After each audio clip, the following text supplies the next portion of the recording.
Welcome to the Human Capital Innovations Podcast, your go-to source for personal, professional, and organizational growth and development. We hope you tune in often for all things people management, organizational development and change, organizational leadership, and social impact related. Maximize your personal and organizational potential with Human Capital Innovations Podcast.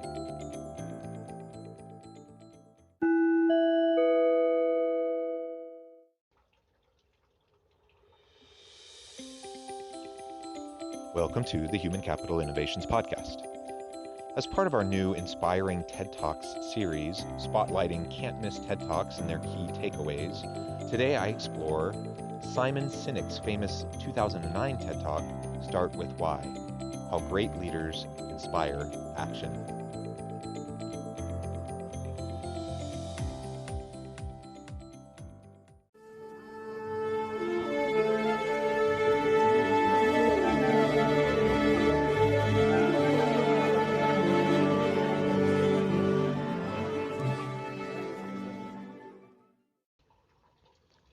Welcome to the Human Capital Innovations Podcast. I'm excited to be with all of you today, and I'm coming to you from my back deck with the fountain on the background, a peaceful view of the mountains off in the distance. It's really quite pleasant, quite nice out here, and a beautiful place, a wonderful place to be having a discussion about one of the most popular and famous TED Talks ever. Simon Sinek, back in 2009, spoke at the TEDx event at Puget Sound and shared some really great insights about inspiring action in others through our leadership by asking why. It's a rather simple premise. It's not rocket science. It's not earth-shattering, yet he does such a good job of describing the necessity, the fundamental requirement that for greatness and success, we need to start with our own why. And that's really what separates great leaders from others who may be effective managers, effective administrators. But it's truly the great leaders who tap into their purpose, tap into their meaning, communicate that consistently and effectively to their people, and drive great results.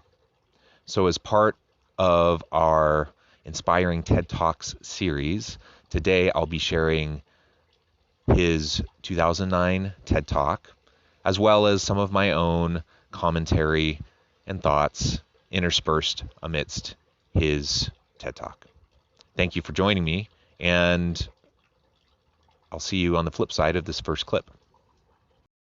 We assume even we know why we do what we do. But then how do you explain when things don't go as we assume? Or better, how do you explain when others are able to achieve things that seem to defy all of the assumptions? For example, why is Apple so innovative? Year after year after year after year, they're more innovative than all their competition. And yet they're just a computer company. They're just like everyone else. They have the same access to the same talent, the same agencies, the same consultants, the same media. Then why is it that they seem to have something different? Why is it that Martin Luther King led the civil rights movement? He wasn't the only man who suffered in a pre-civil rights America, and he certainly wasn't the only great orator of the day. Why him? And why is it that the Wright brothers were able to figure out controlled powered manned flight when there were certainly other teams who were better qualified, better funded, and they didn't achieve powered manned flight, and the Wright brothers beat them to it? There's something else at play here.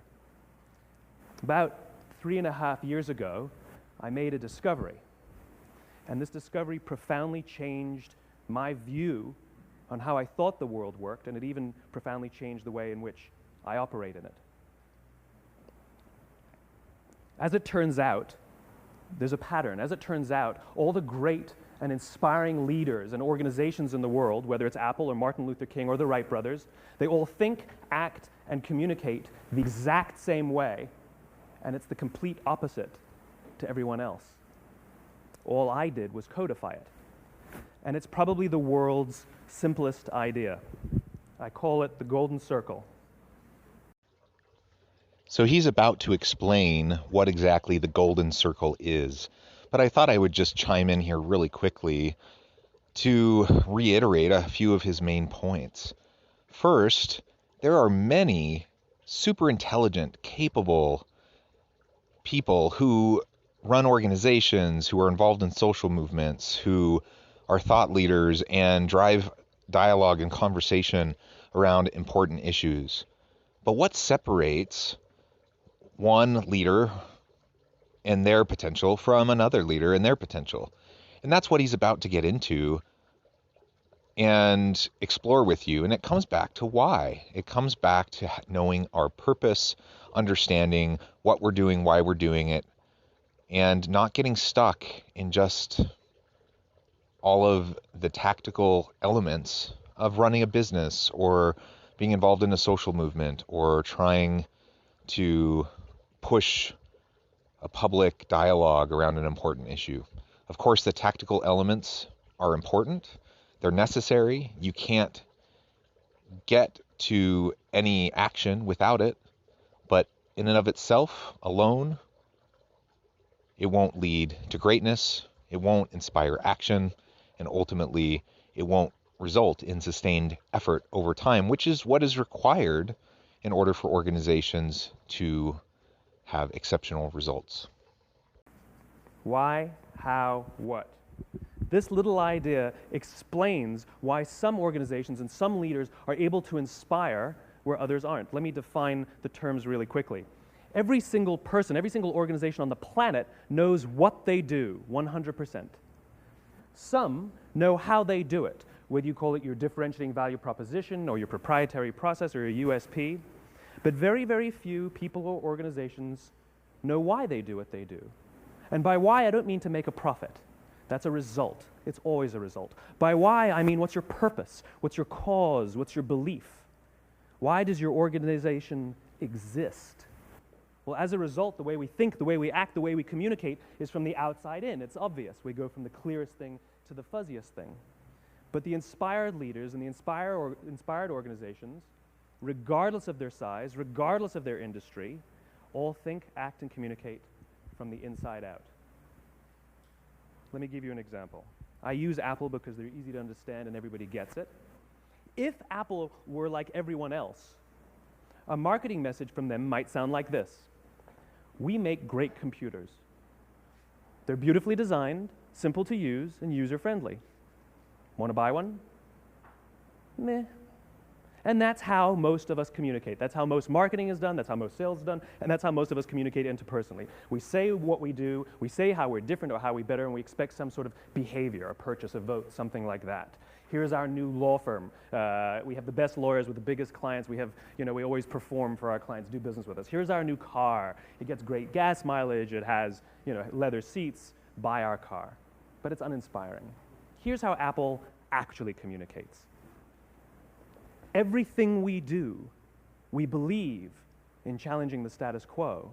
We believe in thinking differently. The way we challenge the status quo is by making our products beautifully designed, simple to use, and user-friendly. We just happen to make great computers.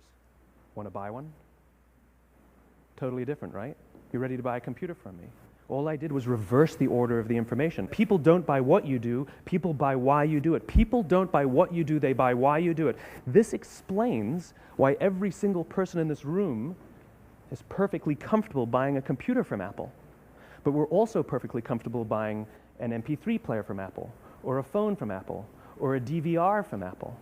But as I said before, Apple's just a computer company. There's nothing that distinguishes them structurally from any of their competitors. Their competitors are all equally qualified to make all of these products. In fact, they tried. A few years ago, Gateway came out with flat-screen TVs. They're eminently qualified to make flat-screen TVs. They've been making flat-screen monitors for years. Nobody bought one. Dell came out with MP3 players and PDAs. And they make great quality products, and they can make perfectly well-designed products. And nobody bought one. In fact, talking about it now, we can't even imagine buying an MP3 player from Dell. Why would you buy an MP3 player from a computer company? But we do it every day. People don't buy what you do, they buy why you do it. It all starts with the why. Why, then the how, and then the what. That's flipped from how most people do it. Most people start with the what, then they move to the how. Some get to the why, but oftentimes they never get past the how. And Simon just gave you several examples of what that can look like and how that looks differently within the tech industry, within Apple and some of their competitors. What Apple does differently, what it has done differently consistently over time, is it speaks to the why. It inspires. It looks to create brand loyalty and customer loyalty through a shared vision and purpose, not just the particular product that they're putting out. How can all of we think more about our own why? Regardless of industry, regardless of type of organization, level of our position within the organization, how can we think more about our own why and not get stuck in the how or the what? The goal is not to do business with everybody who needs what you have. The goal is to do business with people who believe what you believe. Here's the best part. None of what I'm telling you is my opinion. It's all grounded in the tenets of biology, not psychology, biology. If you look at a cross-section of the human brain, looking from the top down, what you see is the human brain is actually broken into three major components that correlate perfectly with the golden circle. Our newest brain, our Homo sapien brain, our neocortex, corresponds with the what level.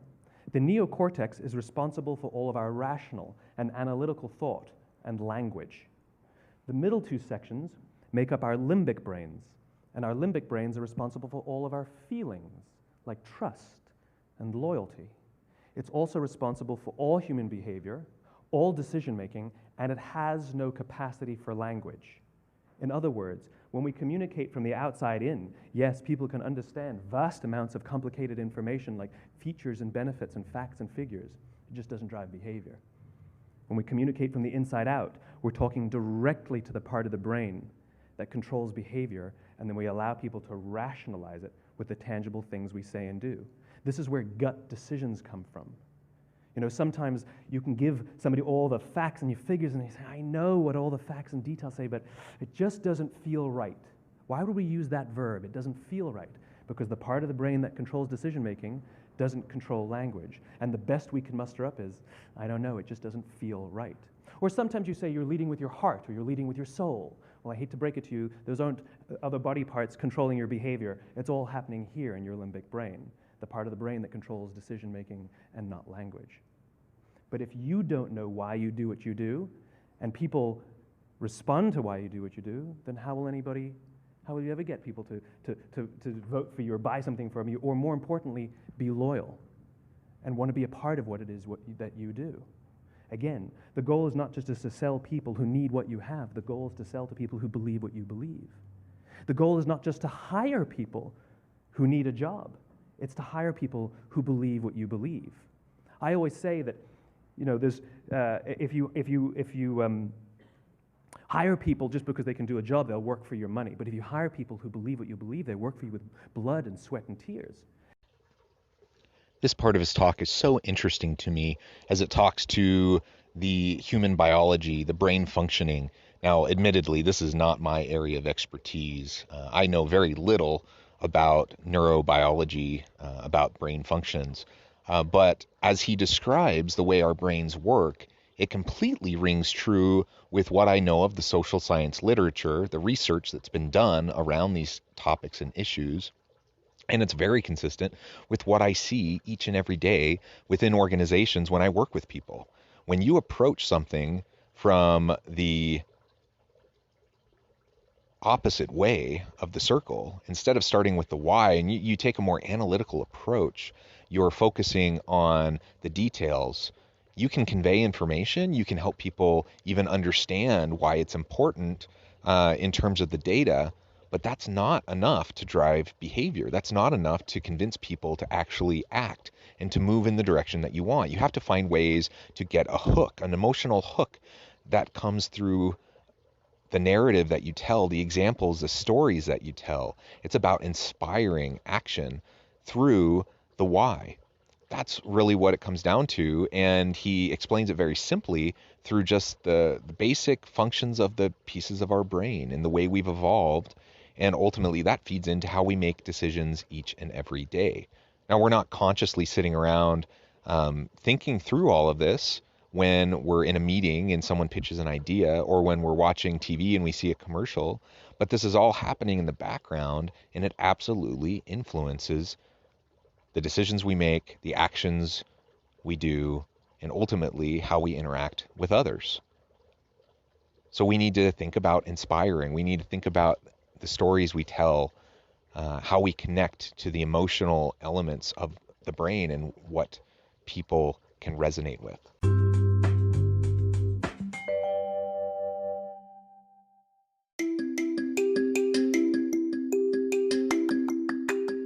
I'm excited to announce the publication of my new book from HCI Press, Bluer Than Indigo Leadership: The Journey of Becoming a Truly Remarkable Leader. Early in my adult life, I learned about an Asian proverb that translates as bluer than indigo.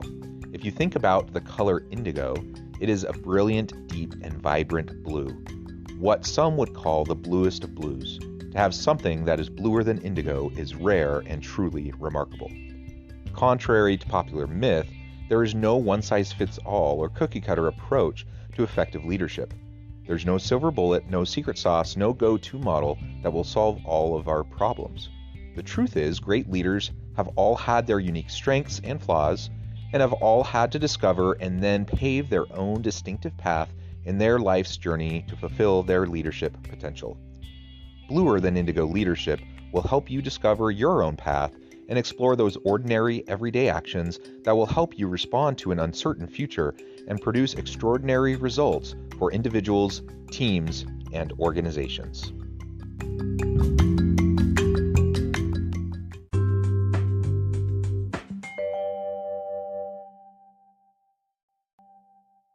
And nowhere else is there a better example of this than with the Wright brothers. Most people don't know about Samuel Pierpont Langley. And back in the early 20th century, the pursuit of powered manned flight was like the dot-com of the day. Everybody was trying it. And Samuel Pierpont Langley had what we assume to be the recipe for success. I mean, even now, you ask people, why did your product or why did your company fail? And people always give you the same permutation of the same three things. Undercapitalized, the wrong people, bad market conditions. It's always the same three things. So let's explore that. Samuel Pierpont Langley was given $50,000 by the War Department to figure out this flying machine. Money was no problem. He held a seat at Harvard and worked at the Smithsonian and was extremely well connected. He knew all the big minds of the day. He hired the best minds money could find, and the market conditions were fantastic. The New York Times followed him around everywhere, and everyone was rooting for Langley. And how come we've never heard of Samuel Pierpont Langley? A few hundred miles away in Dayton, Ohio, Orville and Wilbur Wright. They had none of what we consider to be the recipe for success. They had no money. They paid for their dream with the proceeds from their bicycle shop. Not a single person on the Wright brothers' team had a college education, not even Orville or Wilbur. And the New York Times followed them around nowhere. The difference was Orville and Wilbur were driven by a cause, by a purpose, by a belief. They believed that if they could figure out this flying machine, it'll change the course of the world. Samuel Pierpont Langley was different. He wanted to be rich and he wanted to be famous. He was in pursuit of the result. He was in pursuit of the riches. And lo and behold, look what happened. The people who believed in the Wright brothers' dream worked with them with blood and sweat and tears. The others just worked for the paycheck. And they tell stories of how every time the Wright brothers went out, they would have to take 5 sets of parts because that's how many times they would crash before they came in for supper. And eventually, on December 17th, 1903, the Wright brothers took flight. And no one was there to even experience it. We found out about it a few days later. And further proof that Langley was motivated by the wrong thing, the day the Wright brothers took flight, he quit. He could have said, that's an amazing discovery, guys. Now we'll improve upon your technology. But he didn't. He wasn't first. He didn't get rich. He didn't get famous. So he quit. People don't buy what you do, they buy why you do it. And if you talk about what you believe, you will attract those who believe what you believe. Well, why is it important to attract those who believe what you believe? I love that a big part of his focus in this TED Talk is about attracting and retaining the right people, because it's people-centric organizations, and it's the people in the organizations that drive innovation, that drive the creativity, that ultimately interface with the customers, that create the products and services that ultimately are going to help the organization to be successful. And so we talk a lot about attracting talent and retaining talent, and there's all of these strategies on how to do that. What I've found consistently in my own research is that one of the surefire ways, the best ways to make sure you're attracting and retaining the best talent is not through extrinsic factors like prestige, power, pay, and others, but it's through meaning and purpose. It's through people feeling like they're a part of something bigger than themselves that's ultimately going to have an impact on the world. That's what we see in the example of the Wright brothers. That's what we see in Simon Sinek's exploration of the importance of the why and getting the right people into the organization and keeping them. You want people with passion. You don't want people who are just there to get their paycheck. When that happens, you have uninspired people, you have uninspired teams. You won't have the same types of innovation, whether it's products and services, processes, efficiencies, whatever. We need to speak to the why and hire and promote according to the why. Something called the law of diffusion of innovation. And if you don't know the law, you definitely know the terminology. The first 2.5% of our population are our innovators. The next 13.5% of our population are our early adopters. The next 34% are your early majority, your late majority, and your laggards. The only reason these people buy touch-tone phones is because you can't buy rotary phones anymore. We all sit at various places at various times on the scale, but what the law of diffusion of innovation tells us is that if you want mass market success or mass market acceptance of an idea, you cannot have it until you achieve this tipping point between 15 and 18% market penetration, and then the system tips. And I love asking businesses, what's your conversion on new business? And they love to tell you, oh, it's about 10%, proudly. Well, you can trip over 10% of the customers. We all have about 10% who just get it. That's how we describe them, right? That's like that gut feeling, oh, they just get it. The problem is, how do you find the ones that just get it before you're doing business with them versus the ones who don't get it? So it's this here, this little gap, that you have to close, as Geoffrey Moore calls it, crossing the chasm. Because you see, the early majority will not try something until someone else has tried it first. And these guys, the innovators and the early adopters, they're comfortable making those gut decisions. They're more comfortable making those intuitive decisions that are driven by what they believe about the world and not just what product is available. These are the people who stood online for 6 hours to buy an iPhone when they first came out, when you could have just walked into the store the next week and bought one off the shelf. These are the people who spent $40,000 on flat-screen TVs when they first came out, even though the technology was substandard. And by the way, they didn't do it because the technology was so great. They did it for themselves. It's because they wanted to be first. People don't buy what you do, they buy why you do it. And what you do simply proves what you believe. In fact, people will do the things that prove what they believe. The reason that person bought the iPhone in the first 6 hours, or stood in line for 6 hours, was because of what they believed about the world and how they wanted everybody to see them. They were first. People don't buy what you do, they buy why you do it. So let me give you a famous example, a famous failure and a famous success of the law of diffusion of innovation. First, the famous failure. It's a commercial example. As we said before a second ago, the recipe for success is money and the right people and the right marketing conditions, right? You should have success then. Look at TiVo. From the time TiVo came out about 8 or 9 years ago to this current day, they are the single highest quality product on the market. Hands down, there is no dispute. They were extremely well funded. Market conditions were fantastic. I mean, we use TiVo as a verb. I TiVo stuff on my piece of junk Time Warner DVR all the time. But TiVo is a commercial failure. They've never made money. And when they went IPO, their stock was at about $30 or $40 and then plummeted, and it's never traded above 10. In fact, I don't think it's even traded above 6, except for a couple of little spikes. Because you see, when TiVo launched their product, they told us all what they had. They said, we have a product that pauses live TV, skips commercials, rewinds live TV, and memorizes your viewing habits without you even asking. And the cynical majority said, we don't believe you, we don't need it, we don't like it, you're scaring us. What if they had said, if you're the kind of person who likes to have total control over every aspect of your life, boy, do we have a product for you. It pauses live TV, skips commercials, memorizes your viewing habits, etc., etc. People don't buy what you do, they buy why you do it, and what you do simply serves as the proof of what you believe.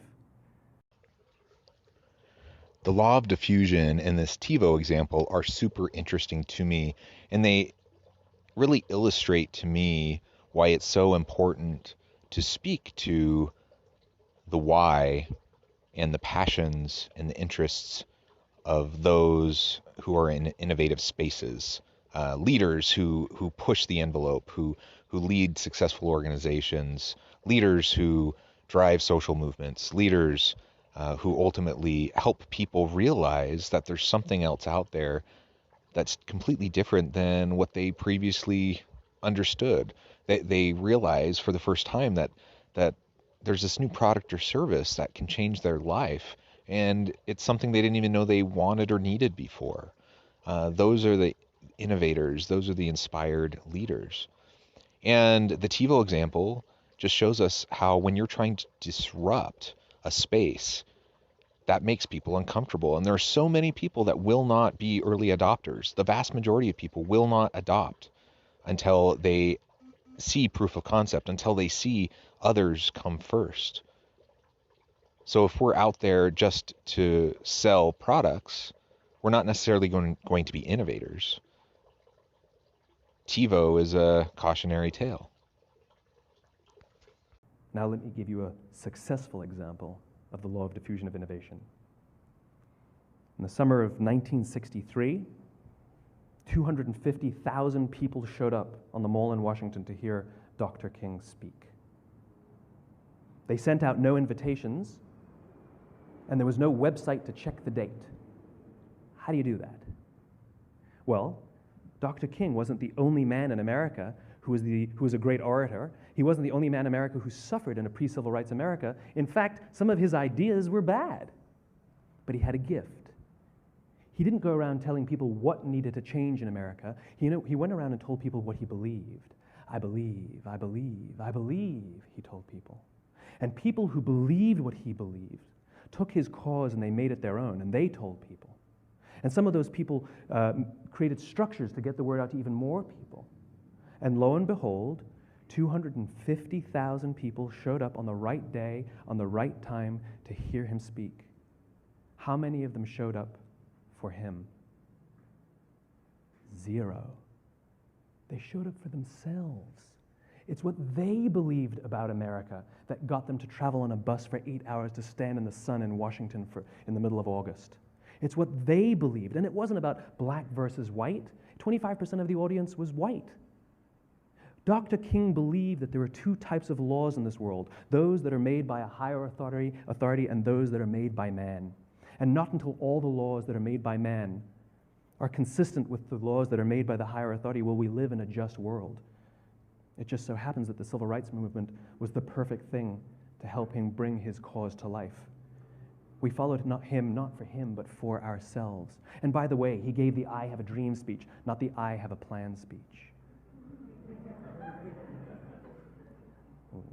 Listen to politicians now with their comprehensive 12-point plans. They're not inspiring anybody. Because there are leaders and there are those who lead.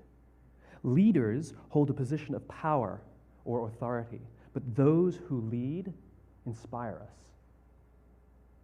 Whether they're individuals or organizations, we follow those who lead not because we have to, but because we want to. We follow those who lead not for them, but for ourselves. And it's those who start with why that have the ability to inspire those around them or find others who inspire them. Thank you very much. I like how he distinguishes here between those who lead in terms of formal position. They have a title, they have a hierarchical position within an organization, they are leaders, versus those who actually lead. Now, many who actually lead, who actually inspire towards action, often will have positions as well, but that's not a necessary condition. You can lead even without a formal position. So that distinction is an important one. It's not automatic that we are going to inspire people towards action just because we're in a position of authority over them. And leaders, those who really lead and inspire, those who create a vision, those who create the context in which people can feel motivated by the meaning and purpose in their work each and every day, those types of leaders are ultimately the ones that will drive huge success within an organization, not because people do what they say, but because they foster commitment rather than compliance. When I think of a hierarchical leader, those who have a position of authority, when they get people to do stuff, a lot of times, if they're not an inspiring type of a leader, they're getting people to do stuff because of fear. They're getting people to do stuff because they don't feel like they have a voice or a choice. Getting compliance with what an authority figure tells you to do, that's fine. I mean, that can move some amount of action, but it never, ever will result in sustainable change or disruption. But those who truly inspire, those who create the context for people to feel motivated by their meaning and purpose, those leaders will drive commitment. They will drive engagement. They will foster passion and leverage that passion to help people fulfill their full human capacity, their human capital potential. That's what we need to be striving for as leaders. I love this TED Talk. I think it's one of the greatest examples of relatively simple ideas, but when consistently applied, can help us to become more effective in what we're doing with our people. It requires a disruption of our thinking. It requires us to challenge our preconceived notions of what we think good management, successful leadership is, but ultimately we can do it. Thanks for joining me today on this episode of Inspiring TED Talks, where we looked at Simon Sinek's famous and one of the most popular TED Talks ever, looking at the why. As always, I hope everyone stays healthy and safe, that everyone can find meaning and purpose at work each and every day, and I hope you all have a great week.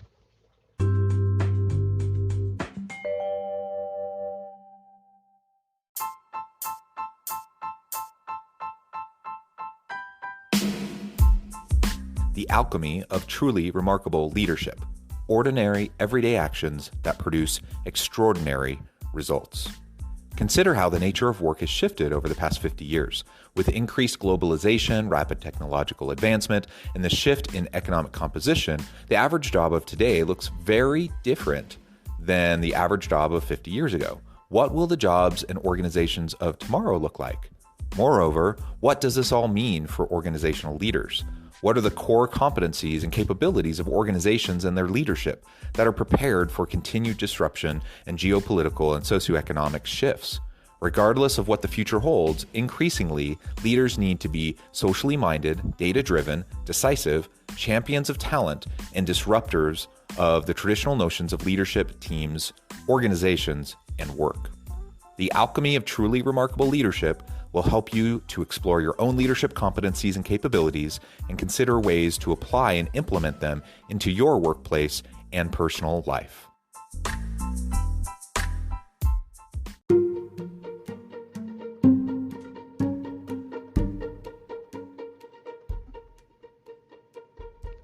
Check out Human Capital Innovations magazine, Human Capital Leadership.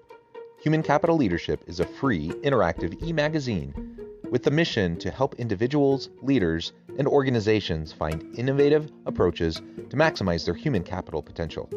We publish issues quarterly in August, November, February, and May.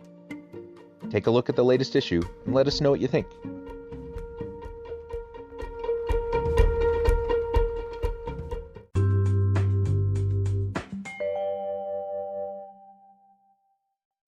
Thanks again for joining us for this episode of the Human Capital Innovations Podcast. I hope you stay healthy and safe and that you have a great week.